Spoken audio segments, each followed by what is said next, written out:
விசிகாவுக்கு 6 தொகுதிகள் மட்டுமே கொடுத்து இருந்தால் இருங்கள், இல்லை என்றால் செல்லுங்கள் என்ற ரீதியில் திமுக நடந்து கொள்கிறது என்று தாவேகா நிர்வாகி ஆதவர்ஜனா கூறினார்.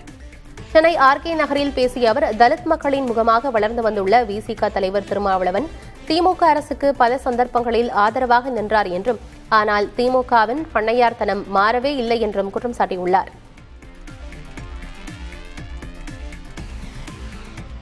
தலித் சகோதரர்கள் எத்தனை கோடி பேர் இருக்காங்க? 25% இருக்காங்க. அதாவது ஆதி திராவிடர்கள் 95 லட்சம் பேர் இருக்காங்க. அதோடைய ஒரு முகமா வளர்ந்து வந்தவர் அண்ணன் திருமாவளவன். ஆனா அவருக்கு 6 சீட்டு கொடுத்து இருந்தா இரு, இல்ல போனா போ. இதுதான் நான் சொல்றேன், இதுதான் அட்ராசிட்டி, இதுதான் பண்ணையாத்தனம். திமுகங்கிறது பண்ணையாத்தனத்துல இருந்து மாறவே இல்லை. ஸ்டாலின் அண்ணா வந்தாருன்னா மாறுவார் நினைச்சோம், மாறல. 2011 அவங்க அப்பா கலைஞர் 10 தொகுதி விசிக கொடுத்தாங்க.